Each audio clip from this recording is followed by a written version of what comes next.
हाँ बच्चों, तो आज हम लोग इलेक्ट्रिक डाइपोल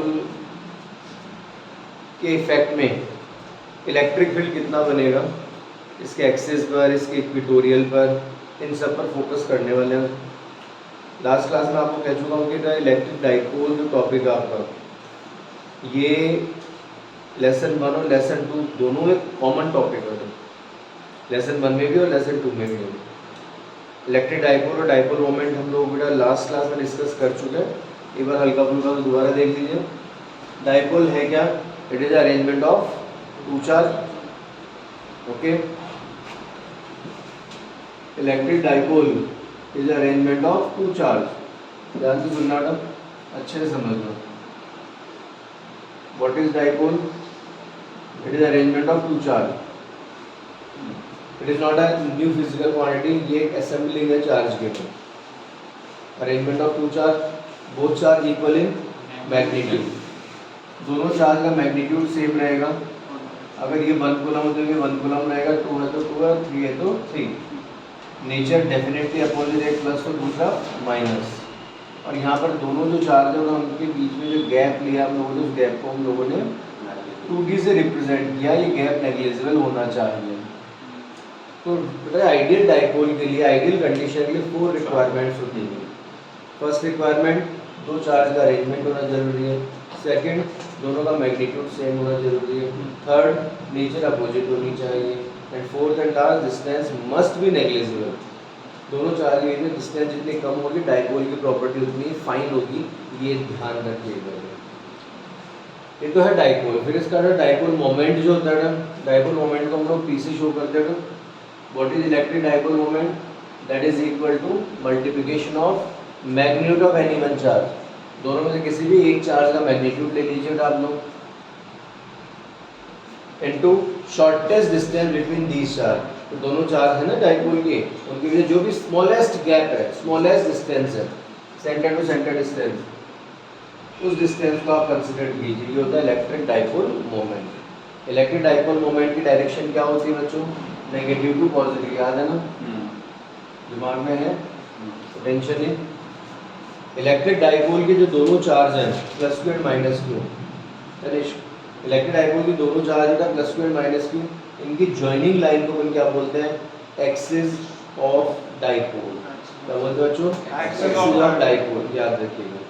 और इस डाइपोल का जो परपेंडिकुलर बाइसेक्टर होता है, मतलब इस डाइपोल के सेंटर से पास आउट और इसके एक्सिस के परपेंडिकुलर जो लाइन होगी बच्चों, उसे बोलेंगे इक्वेटोरियल लाइन ऑफ डाइपोल, या फिर इक्वेटर ऑफ डाइपोल, या फिर non axial line of dipole. इस तरह के वर्ड्स आप यूज कर सकते हैं।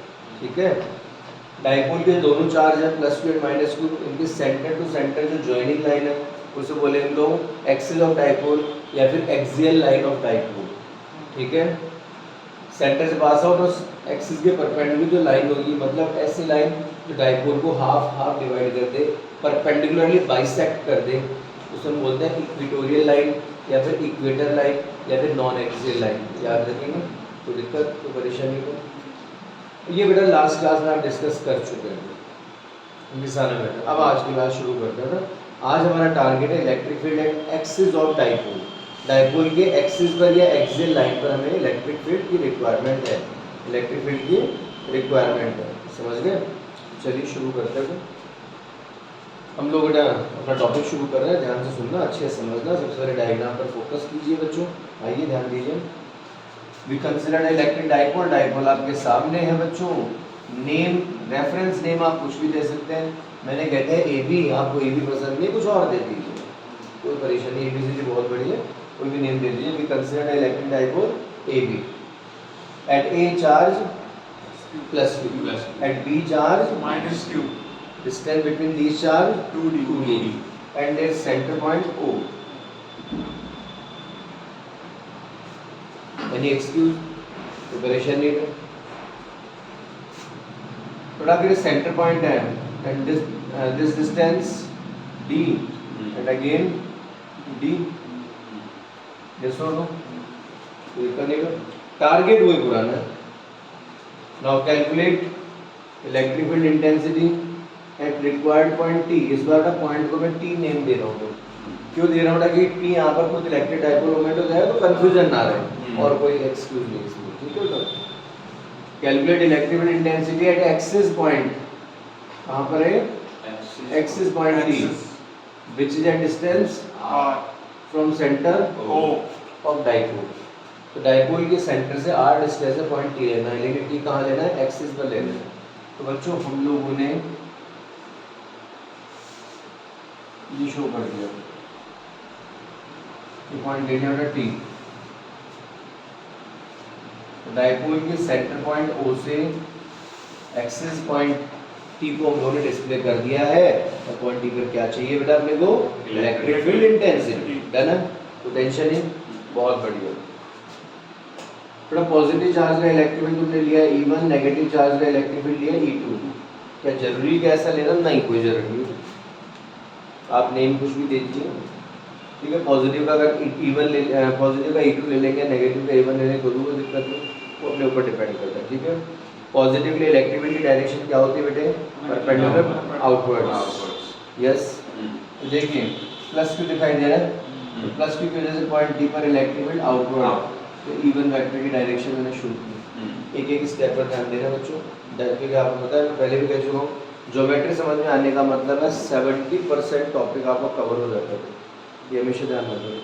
70% टेंशन दूर हो जाती है, ओनली 30% कुछ टेक्निकल इश्यूज होते हैं, और कई डेरिवेशन तो और भी कम होते हैं। डायग्राम ही सब कुछ है यहाँ पे। अब ये जो टॉपिक है इसमें डायग्राम 90% होल्ड करता है, सीरियसली कह रहा हूँ, अभी अपने आप ही हो जाएगा। डायग्राम समझने के बाद सिर्फ एक सिंगल फॉर्मूला है, और वो फॉर्मूला पूरे टॉपिक को घुमा के रख देगा, टेंशन ना लो, पहले डायग्राम को अच्छे से डाइजेस्ट कर लो। पॉजिटिव चार्ज की वजह से इलेक्ट्रिक फील्ड आउटवर्ड, और नेगेटिव का इलेक्ट्रिक फील्ड E2 कैसा होगा? इनवर्ड्स। नेगेटिव की वजह से E2 वेक्टर इनवर्ड्स। जो मैंने बनाया क्या आपको समझ में आया? Yes sir. तो समस्या नो सर वाली बात नहीं कर, E1 और E2 की डायरेक्शंस क्लियर है? आइए टॉपिक का डायग्राम फिनिश होता है, सीरियसली करो 90% टॉपिक टच हो गया तुम्हारे इस टॉपिक में। कैसे? आइए देखिए बेटा, इलेक्ट्रिक फील्ड का बेसिक फॉर्मूला, और वो तुमने खूब पढ़ा है, जम के पढ़ा है। सबसे सिंपलेस्ट फॉर्मूला क्या है इलेक्ट्रिक फील्ड का? Electric field due two point charge K/r²। पढ़ा ही नहीं पढ़ा, कोई स्पेशल तो नहीं है। देखिए कोई भी क्यू चार्ज है और इसे स्मॉल r डिस्टेंस पर, इलेक्ट्रिक फील्ड K/r², डन है बेटे? कुछ और तो नहीं। और मैं आपसे वादा करता हूँ इस पूरे टॉपिक में इसके अलावा कोई दूसरा फॉर्मूला भी काम नहीं आएगा, चलिए समझ लो। केवल एक सिंगल फॉर्मूला, और वो भी तेरे टच में, और वो तेरे को पूरा टॉपिक लपेट के रख देगा, सिर्फ ज्योमेट्री तेरे टच में होनी चाहिए। अब देखा, नया टॉपिक शुरू करते हैं, लेकिन कॉन्सेप्ट पुराना है, और 90% से जो टॉपिक है वो तुम्हारे टच में आ चुका है। अब देखिए कैसे है, आइए देखिए, सुनिए प्लीज बेटे, बहुत ढंग से सुन लो। Electric field eight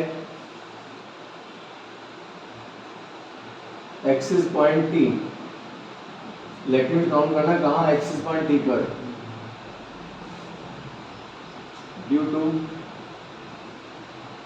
charge plus Q।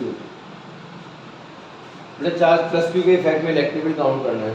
Very start, आइए तो due to charge plus Q, तो प्लस Q की वजह से इलेक्ट्रिक फील्ड का formula E1 is equal to KQ/AT²। E1 है KQ/ डिस्टेंस स्क्वायर। बेटा पॉजिटिव चार्ज के पॉइंट T से डिस्टेंस क्या? AT², दिक्कत नहीं। अब बच्चों बेटा AT को मैं OT माइनस OA लिखूँ तो आप नाराज तो नहीं हो? नहीं। तो वो AT जो लिखा उसको मैंने क्या लिखा? OT माइनस OA, AT बच गया नहीं बच गया? पक्का मंजूर? पक्का? फिनिश को डाउट? डन है? तो बच्चों what is this? R minus D, बेटा OT R, और OA कितना D, तो remaining R minus D। E1 is equal to KQ/R minus D²। E1 से फ्री है तो निकल दो, बोलो, टेंशन नहीं है। नेक्स्ट कॉन्सेप्ट शुरू करते हैं E2, ध्यान दीजिए। Due to charge minus Q, अगर नेगेटिव चार्ज का इफेक्ट देखें तो नेगेटिव चार्ज का इफेक्ट E2 कितना हो जाएगा बच्चों बताओ? KQ/BT²। ये होगा ना? डी टी स्क्वायर और बी टी को मैं O T plus O B लिख दूँ आर प्लस बी। बताओ समझ तो रहे ना। बी टी को मैंने क्या लिखा O T plus O B R plus D लिख दो डायरेक्ट। यस कोई दिक्कत नहीं।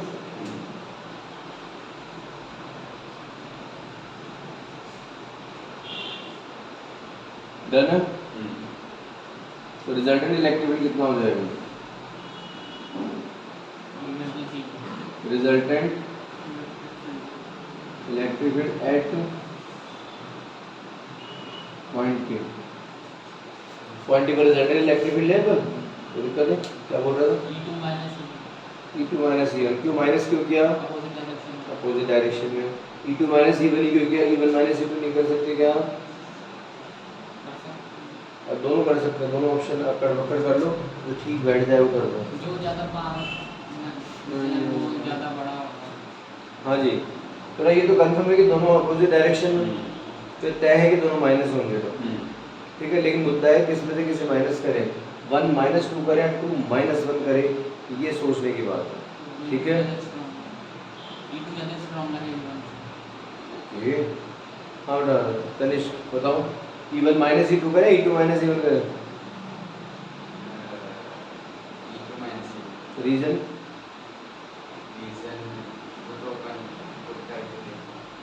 मजूद सर जो फॉर्मूला जो है रिजल्टेंट का वो है f1 माइनस f2 को f6 को f1 माइनस f2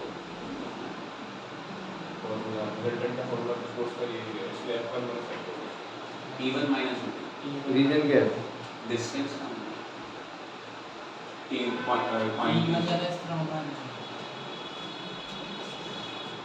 पॉइंट से कम डिस्टेंस है ना। हाँ जी ध्यान दीजिएगा सभी सुनिएगा। तो रिजल्टेंट इलेक्ट्रिक फील्ड हम लोग निकालते हैं, सुनिएगा बच्चों सुनो। तो रिजल्टेंट इलेक्ट्रिक फील्ड की बात कर रहे हैं हम लोग। तो मैंने आपसे कहा कि क्या किया जाए, 1 माइनस 2 है 2 माइनस 1 दिया E1 माइनस E2 आएगा। तो रीजन क्या है? रीजन देखिए पहले, देखिए बेटा E1 किसका रिजल्ट है? पॉजिटिव चार्ज का और पॉइंट T के लिए पॉजिटिव चार्ज कंपैरेटिवली नियर है तो इफेक्ट ज़्यादा होगा, सीधी बात है। E2 किसका रिजल्ट है? नेगेटिव का, तो नेगेटिव चार्ज पॉइंट T से कंपैरेटिवली दूर है तो इसलिए इफेक्ट वीक हो जाएगा। तो ऑब्वियस बात है E1 बड़ा होगा, E1 माइनस E2 एक तरीका। दूसरा पैटर्न मैथमेटिकली भी आप फील कर सकते हैं, ठीक है, एल्जेब्रिकली भी फील कर सकते हैं। E1 और E2 के फॉर्मूला में देखिए न्यूमरेटर सेम है KQ। अब यहाँ पर डिवाइड किसका है? R माइनस D और यहाँ पर डिवाइड किसका है? R plus D। यहाँ पर कंपैरेटिवली बड़ा डिस्टेंस है तो आंसर छोटा हो जाएगा, तो इसलिए E1 माइनस E2। समझ में आ गई बात? कोई दिक्कत कोई परेशानी नहीं? गणेश क्लियर? ओके हाँ जी। तो बेटा हम लोग आराम से वैल्यू अटेम्प्ट कर सकते हैं, ध्यान दीजिएगा चीज। From equation 1 and 2 resultant electric field E1 की वैल्यू कितनी है बेटा? KQ upon R minus D square minus E2 की वैल्यू कितनी है? KQ upon R plus D square. जो मैं कर रहा हूँ समझ में आ रहा है? दिक्कत नहीं? आप खुद सोचो कि फॉर्मूले के नाम पर क्या काम आया, सिर्फ एक KQ अपॉन R स्क्वायर। अगर ये लॉजिक क्लियर है भाई, सब कुछ डायग्राम हेल्प कर रहा है। तो भाई मैं शुरू में कहा था 90% टॉपिक तेरे टच में अगर डायग्राम तैयार हुआ था, ये वाला टॉपिक होगा। ये देखिए सुनिएगा ध्यान से, अच्छे से सुनना। KQ एलसीएम ले लेंगे R minus D R plus D ले लें एलसीएम। अब जो आपको बताया कि यहाँ क्या रहेगा? R प्लस D स्क्वायर जाएगा ना न्यूमरेटर में, तो R plus D square open कर दो, नाराज ना हो। R square plus D square plus 2RD बोलो माइनस, तो ये लीजिए माइनस संभालिए, यहाँ R माइनस D स्क्वायर जाएगा R square plus D square minus 2RD। आप ये डायरेक्ट ब्रैकेट ओपन कर सकते हैं, मैं तो आप एडवाइस दूंगा आप डायरेक्टली ब्रैकेट ओपन कीजिए। तो मैं आपको एक फैसिलिटी के लिए एक लाइन पढ़ा रहा हूँ और कोई बात नहीं, बिल्कुल बर्डन लेने की जरूरत नहीं है, डायरेक्टली ब्रैकेट ओपन कीजिए। मैं यहाँ पर आपको एक स्टेप पढ़ा रहा हूँ, ध्यान देना चाहिए। पूरा इलेक्ट्रिक फील्ड की अगर हम लोग बात करें तो के क्यू न्यूमरेटर डिनोमिनेटर में जो है, क्या मैं इसको ऐसा कुछ मेंशन कर सकता हूँ?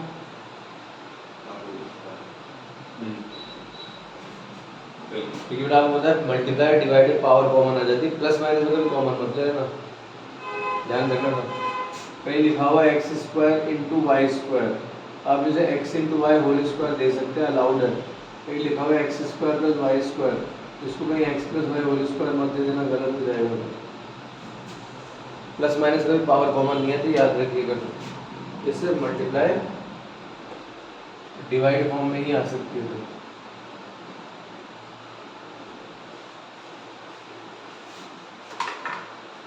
हाँ जी,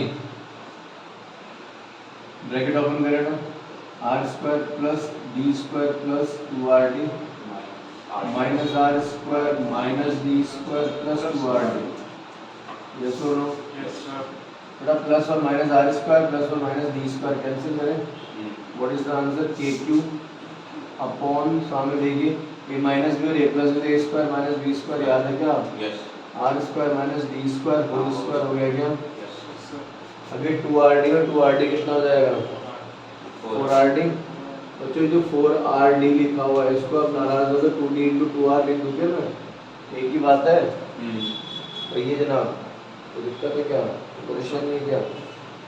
2d इंटू 2r, देख ध्यान देना ना, यानी कितना ना 2d इंटू 2r। क्या मैं ऐसा कर सकता हूँ? Yes sir. बोलो बोलो, कोई दिक्कत वाली बात नहीं है। तो फिर यहाँ से अगर हम लोग पूरा डिस्कशन करें, सामने देखें, बताइए जरा Q इंटू 2D को मैं क्या लिख सकता हूँ? P electric dipole moment. समझ आ रही बात है? ओके, तो जो वैल्यू ऑफ इलेक्ट्रिक फील्ड हमारे पास है,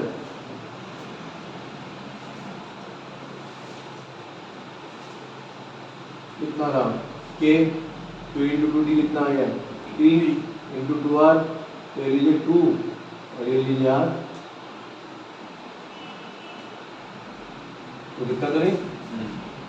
K ये P और ये 2R upon R square minus D square. तो जो एक्सिस पर इलेक्ट्रिक फील्ड आ चुका है हमारे पास, ये इलेक्ट्रिक फील्ड कहाँ आ चुका था हमारे पास? एक्सिस पर आ चुका है बच्चों, ध्यान देना। E मतलब इलेक्ट्रिक फील्ड एट एक्सिस, ये अवेलेबल है आपके पास। फाइनल आंसर है, कहीं कोई एक्सक्यूज नहीं है, कंपटीशन लेवल पे बिंदास आंसर है। लेकिन खासकर 12th स्टैंडर्ड में और कुछ हद तक कॉम्पिटिशन स्टैंडर्ड में भी इसमें कंडीशन और यूज़ की जाती है। वो कंडीशन क्या है? If r is much greater then d, अगर डिस्टेंस r की वैल्यू जो है ना d के कंपेरिजन में काफ़ी बड़ी हो जाए, इनकेस अगर r काफ़ी बड़ा हो जाए, तो इस कंडीशन में R square minus D square का अप्रोक्स आर स्क्वायर दे सकते हैं क्या हम लोग? बिल्कुल। तो समस्या तो दिक्कत वाली बात नहीं। इसको हम लोग कंपेयर करके भी देख लेते हैं, ध्यान देना ढंग से सुनना। हाँ जी, अच्छे से सुनिएगा।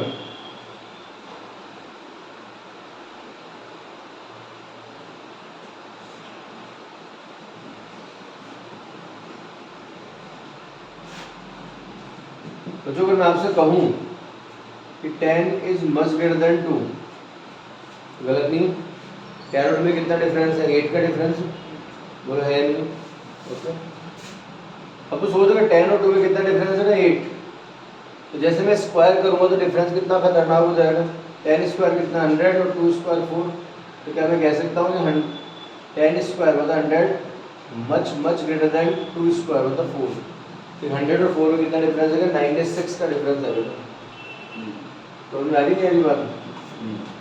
तो अगर दो वैल्यूज में डिफरेंस है तो उनके स्क्वायर टर्म में डिफरेंस और भी खतरनाक हो जाएगा। पावर 3 कर दो तो डिफरेंस और भी ज़बरदस्त हो जाएगा। ये ध्यान रखिएगा, हमेशा याद रख लेंगे, तो दिक्कत वाली बात नहीं है। तो मैं यही कॉन्सेप्ट यहाँ यूज़ कर रहे हैं अपन। If r small are is much greater than D, अगर स्मॉल आर की डी से काफ़ी बड़ी है तो ऑब्वियस बात है आर स्क्वायर तो डी स्क्वायर से बहुत बहुत ज़्यादा बड़ा हो जाएगा। क्या जो मैं कह रहा हूँ समझ में आ रहा है? तो इसको अप्रोक्स आर स्क्वायर लिखते हैं हम लोग, ध्यान देना। इलेक्ट्रिक फील्ड एट एक्सिस कितना रहा?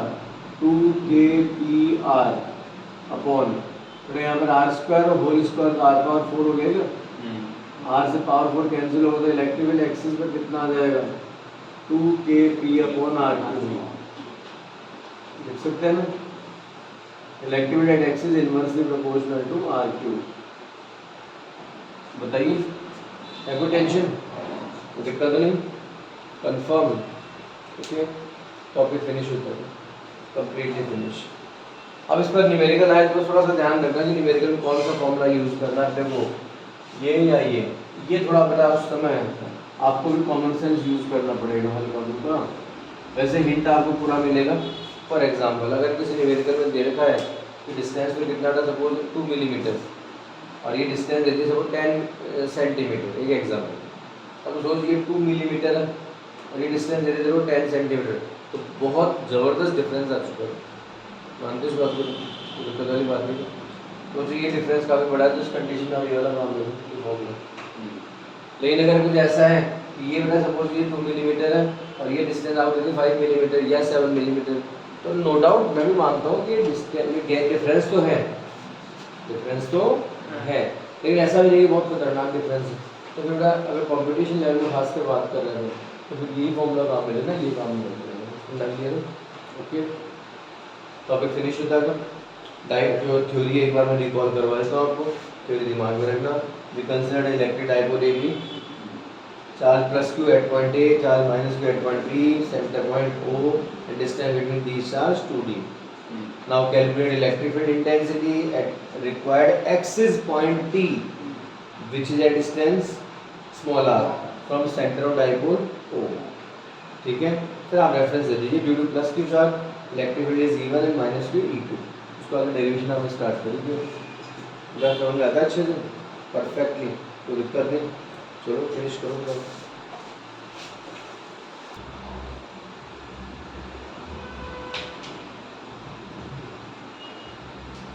It is clear that electric field at axis of electric dipole, electric field at axis of electric dipole, electric field at axis of electric dipole is inversely proportional to cube of distance, inversely proportional to cube of distance of required point, cube of distance of required point from center of dipole, from center of dipole, cube of distance of required point from center of dipole।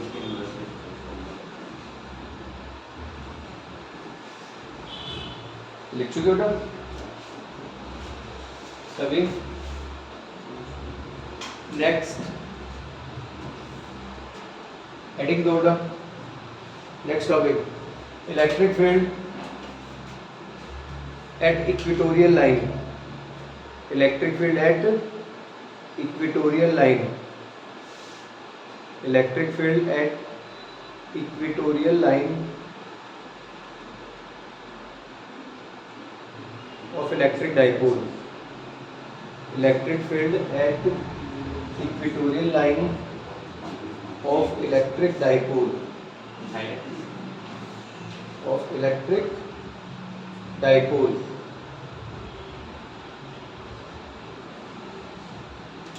लिख चुके सभी?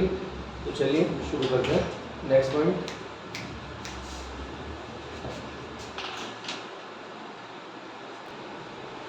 तो देखिए बेटा second topic दे रहे हैं हम लोग डाइपोल की एप्लीकेशन में।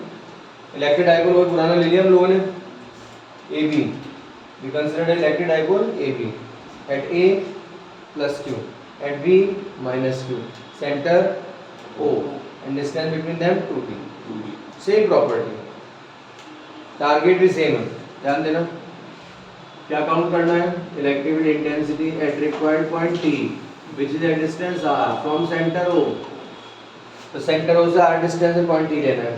लास्ट टॉपिक में यही किया था, बस फर्क इतना सा था कि लास्ट टॉपिक में तुमने सेंटरों से r डिस्टेंस में जो पॉइंट टी लिया तो एक्सिस पर था, और r सेंटरों से r डिस्टेंस जो पॉइंट टी ले रहे हो वो इक्वेटोरियल पर है।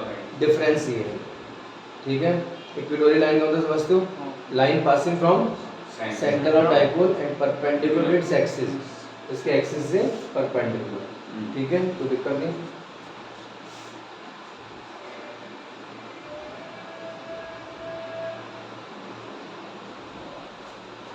हाँ जी, इक्वेटोरियल लाइन पर सेंटरों से स्मॉल r डिस्टेंस पर एक पॉइंट ले लिया t, और t पर क्या रिक्वायर्ड है, इलेक्ट्रिक फील्ड इंटेंसिटी डिस्प्ले हो चुका है, बहुत बढ़िया।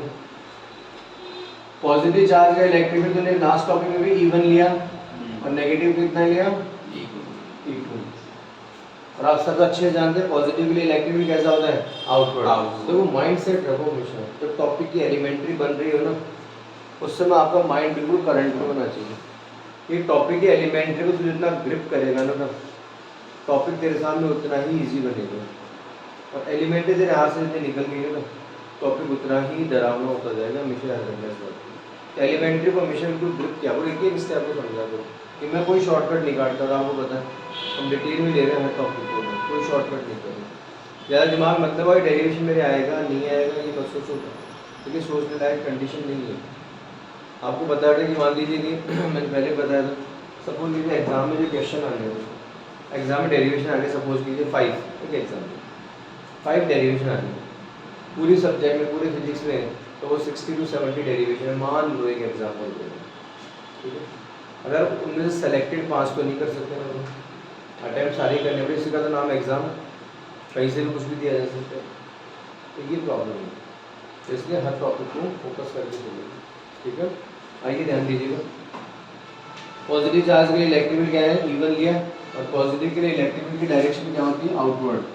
अब देख पॉजिटिव के लिए आउटवर्ड ये भी है तो ये भी है तो ये भी है तो यहाँ भी है तो वहाँ भी, सारे आउटवर्ड है। तो आपको नजर आ रहा है पॉजिटिव चार्ज दिख रहा है क्या आपको, ये प्लस क्यू, और टारगेट पॉइंट भी दिख रहा है टी, तो आउटवर्ड हम लोग लें,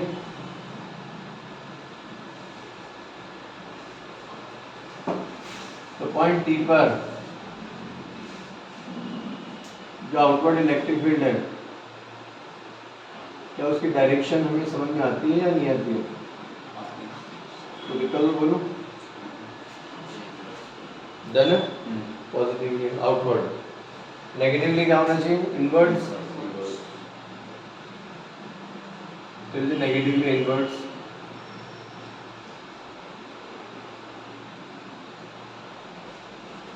कहिए जनाब, कोई दिक्कत हो तो बोलो, डायरेक्शन क्लियर है, दिक्कत है।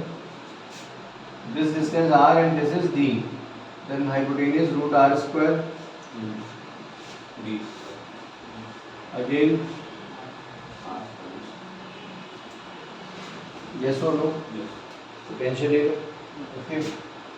अभी मैंने डायग्राम कंप्लीट नहीं बनाया, डायग्राम पूरा नहीं बना, ठीक है, लेकिन मैं बीच में ही आपको थोड़ा सा डेरिवेशन की तरफ लेके चल रहा हूँ, रीजन है कुछ, मैं डायग्राम को स्टेप्स में बनाना चाह रहा हूँ।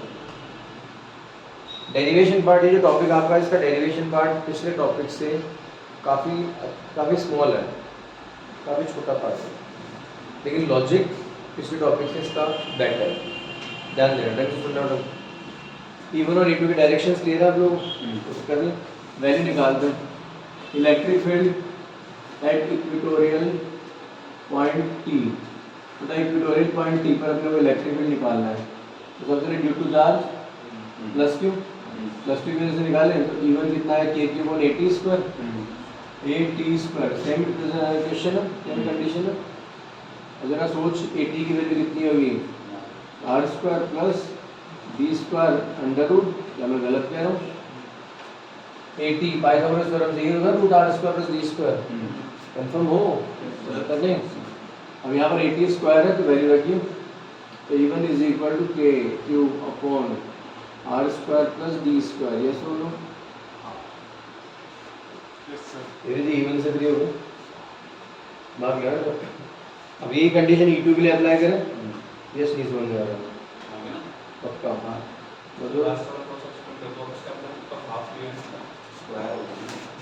देख AT जो है ना, AT under root R square plus D square, तो रूट के लिए पावर 1/2। अब यहाँ पर पुट कर दिए 80 स्क्वायर, तो स्क्वायर करते रूट के कैंसिल हो जाएगा। 80 का स्क्वायर करेंगे नीचे तो स्क्वायर कैंसिल। पक्का? जैसे 80 है, 80 कितना बेटे R square plus D square whole power 1/2 है ना। हाँ सर। अब दोनों तरफ स्क्वायर कर दिया 80 स्क्वायर, हाँ सर। यहाँ पर स्क्वायर कर दिया, इसका भी स्क्वायर करेंगे तो कैंसिल तो ओनली 1 हाँ। है ना। पक्का? ओके हाँ जी, ये लीजिए even. Next step, due to charge minus Q. अब नेगेटिव चार्ज की बात कीजिए, तो इलेक्ट्रोड क्या होगा K Q upon distance B T square. जैसे बोल लो ई टू कितना K Q upon distance B T square. बोलिए जनाब,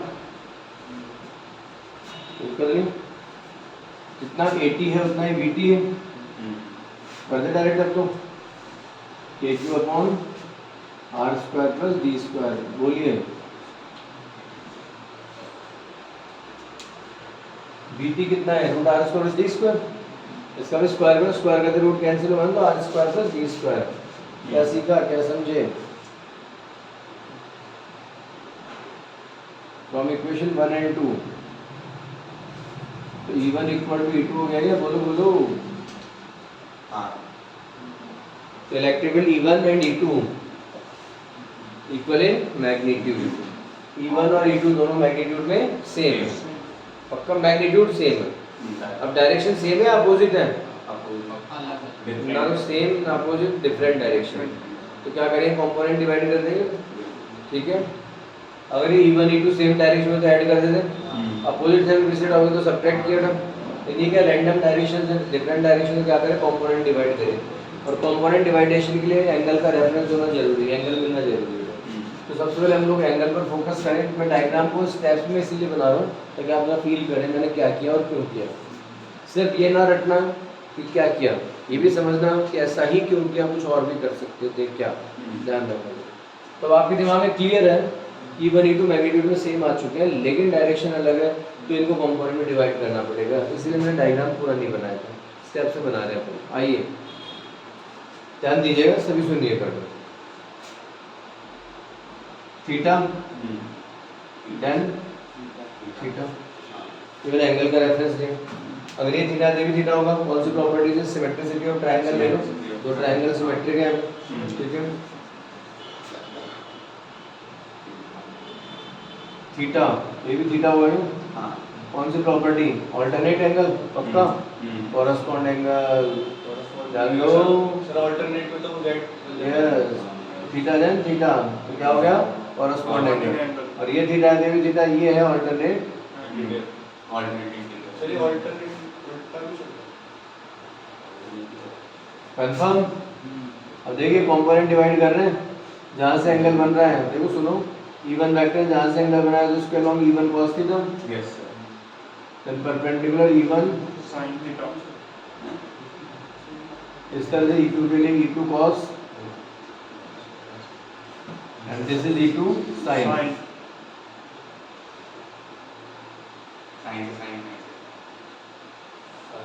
अब देखो दिमाग लगाना अच्छे से बेटा, E1 and E2 are equal in magnitude but different in direction, so divide in their component. Now E1 sin theta and E2 sin theta are equal in magnitude but opposite in direction. E1 sin और E2 sin magnitude में same और direction में just opposite है, तो cancel out हो जाएंगे। दिमाग लगाना शुरू कर। E1 E2 की टेंशन अब तेरे नहीं है, पता है क्योंकि तो कंपोनेंट में डिवाइड करना है। जब अपन किसी वैल्यू को कंपोनेंट में डिवाइड कर देते हैं तो फिर उसका इंडिविजुअल डायरेक्शन या टर्म हमारे लिए कोई इफेक्ट नहीं रखता है, ध्यान रखिएगा। तो आपने E1 और E2 को दोनों को क्या किया, कंपोनेंट में डिवाइड करे तो इनका इंडिविजुअल एग्जिस्टेंस तो खत्म हो गया था इंडिविजुअली। तो अब क्या कंपैरिजन की बात हो गई। अब यहाँ पर E1 को आप कुछ नहीं करेंगे, बस E1 cos थीटा और E1 sin थीटा पर फोकस करेंगे। तो यहाँ पर E1 sin थीटा और E2 sin theta magnitude same है, डायरेक्शन अपोजिट है, तो वर्टिकल कंपोनेंट कैंसिल हो गएगा। अब खुद सोचिए कि वर्टिकल कंपोनेंट की टेंशन भी दूर हो गई, तो बचा क्या, cos फैक्टर, हॉरिजॉन्टल कंपोनेंट। तो E1 cos और E2 cos दोनों सेम डायरेक्शन में ऐड कर दें। शॉर्ट एंड स्वीट, मैग्नीट्यूड समझ गए नहीं समझे था? हाँ, ऐड कर देंगे दोनों को। अब ये सब चीज़ें कौन दे रहा है? डायग्राम दे रहा है। इसमें आपको हमेशा कहते हो ज्योमेट्री पर जितना फोकस करोगे बच्चों उतना ही टेंशन फ्री होगी। और सिर्फ थ्योरी या डेरिवेशन नहीं, न्यूमेरिकल भी, न्यूमेरिकल में बहुत ज़बरदस्त बेनिफिट मिलेगा तुम्हें, बहुत ज़बरदस्त बेनिफिट मिलेगा। हाँ जी, देखिए ध्यान दीजिएगा रिजल्टेंट इलेक्ट्रिक फील्ड,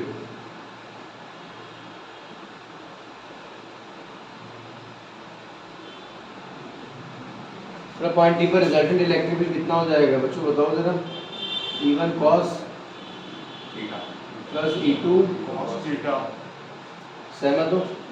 तो आपको पता है कि E1 E2 सेम है, हाँ तो आप चाहे तो 1 को 2 बना दीजिए या 2 को 1 बना दीजिए, जैसे हाँ। इच्छा हो वैसा कर लो, क्या दिक्कत आ रही है? तो E is equal to twice of E1 cos theta लिखो तो कोई परेशानी नहीं। तो सर आपकी जिद नहीं में तो E2 लिखना है तो 2 E2 cos थीटा कर देना, कोई एक्सक्यूज नहीं, कोई समस्या नहीं बच्चों, आंसर में कोई टेंशन नहीं आएगी। क्या मैंने जो किया समझ में आया? बिल्कुल ओके, दिमाग में गई बच्चों। अजी पहले E1 पर फोकस कीजिए। E1 की वैल्यू कितनी है बेटे लाल? KQ upon R square plus कहाँ से? फ्रॉम इक्वेशन 1 देख सकते हो। अब क्या चाहिए? cos theta, Kanishk cos theta निकालना है अपने को। इसके लिए मैं कोई भी एक ट्रायंगल सेलेक्ट कर लूँ, उसे भी ट्रायंगल ले लो, ये वाला ट्रायंगल ले लो, ये वाला ट्रायंगल ले लो, आपको ही पसंद नहीं है तो ये वाला ले लो, जो इच्छा हो ले लो ना, कोई क्या दिक्कत आ रही है, समझ रहे हो? अब cos थीटा क्या होता है? Base upon hypotenuse. आप सोचिए कि थीटा के सामने क्या होगा? परपेंडिकुलर, ये 90 90 के सामने हाइपोटेन्यूज, तो बेस हो गया क्या? हाँ cos थीटा कितना? बेस अपॉन हाइपोटेन्यूज, तो बेस कितना? AO। हाँ एक बात AO, हाइपोटेन्यूज है AT, बताओ यस देव, A से कैंसिल कर दे, O अपॉन T बच जाएगा। नहीं बचेगा, अच्छा ध्यान देना। तो AO कितना है? D, और AT कितना है? Root R square plus D square, under root आएगा यहाँ पे power one by two. Done है? Yes, sir. समस्या कोई दिक्कत वाली बात नहीं, कंफर्म। अब देख कुछ भी रटना नहीं, हर चीज़ डायग्राम से आ रही है, हर चीज़ अपने आप बन रहा है। E1 और E2 cos को क्यों ऐड किया, साइन को क्यों ऐड नहीं किया, ये भी डायग्राम बता रहा है कि भाई साइन तो कैंसिल हो जाए, cos ऐड हो गया, cos की वैल्यू कहाँ से लाओगे, ये भी डायग्राम बता रहा है, हर चीज़ डायग्राम दे रहा है। तो क्यों ना अपन डेरिवेशन रटने के जाए डायग्राम पर ध्यान दें। हमने कमी रखी था, जनरली टीचर्स भी क्या करते हैं, डायग्राम पर फोकस कम करते हैं और डेरिवेशन को बताते हैं, और बच्चा डेरिवेशन रटने में लग जाता है। डेरिवेशन रटने की कभी जरूरत नहीं पड़ती, हर डेरिवेशन टेक्निकल होता है, ध्यान रखना। कई लोगों को दिमाग में होता है डेरिवेशन तो रटना पड़ता है, नहीं, डेरिवेशन भी एक न्यूमेरिकल है यार। न्यूमेरिकल में क्या होता है? कुछ डेटा गिवन होता है, कुछ अननोन होता है, ये होता है न्यूमेरिकल में, कुछ दे दिया जाएगा, कुछ पूछ दिया जाएगा, याद यही डेरिवेशन भी न्यूमेरिकल ही है, ध्यान रखना। ओके,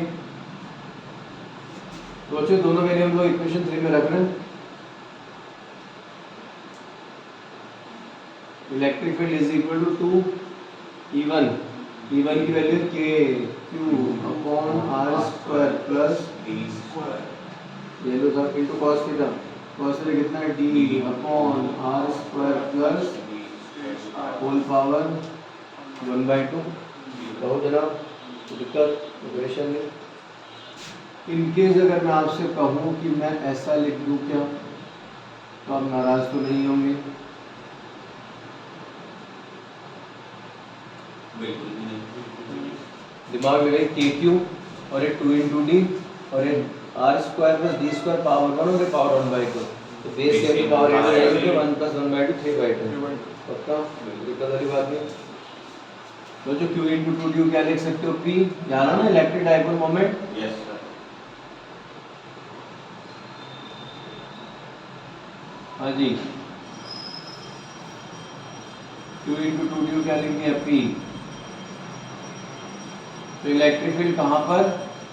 इक्वेटोरियल पर कितना मिला? K P upon R square plus D square raise to power 3/2। तो K Q इंटू 2D नहीं है, P है, ध्यान रखना। ये बातें समझ में आ गई? कंफर्म करनी। अब देख दिमाग लगा ढंग से, आंसर तो आ चुका है बेटे। जिस एक्सिस पर भी आया था ना आंसर, यहाँ भी आंसर तो आ चुका है, क्योंकि यहाँ पर एक्सिस पर तूने कुछ एक्स्ट्रा कंडीशन ली थी, वही कंडीशन यहाँ भी लेंगे अपन। दिमाग लगा। If small are is much greater than D, अगर आर की वैल्यू डी से काफ़ी बड़ी है तो ऑब्वियस बात है are square plus D square approx R square लिख दूँ क्या? बिल्कुल। तो इलेक्ट्रिक फील्ड इक्वेटोरियल पर कितना रहा? K P upon R square whole power 3/2। Two cancel होगा तो ओनली क्यू बचेगा क्या?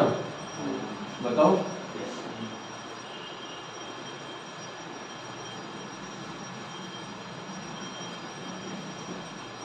तो इलेक्ट्रिक फील्ड कहाँ पर?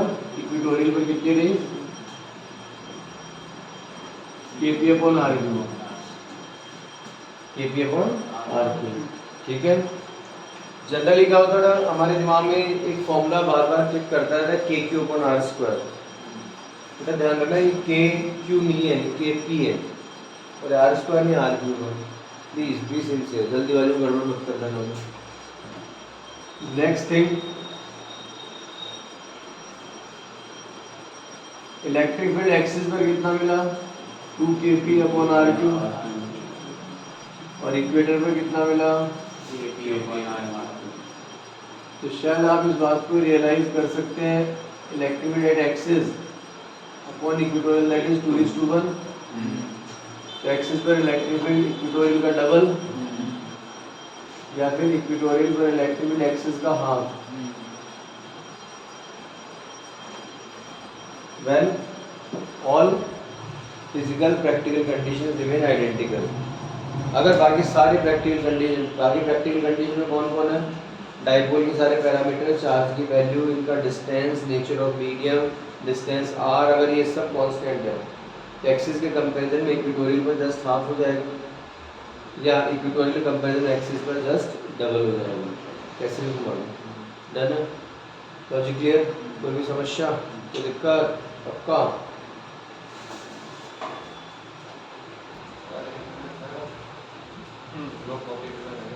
Electric field eight axial line is just double then electric field at axial line is just double then electric field at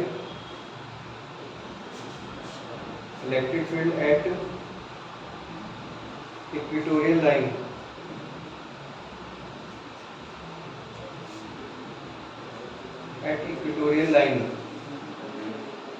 when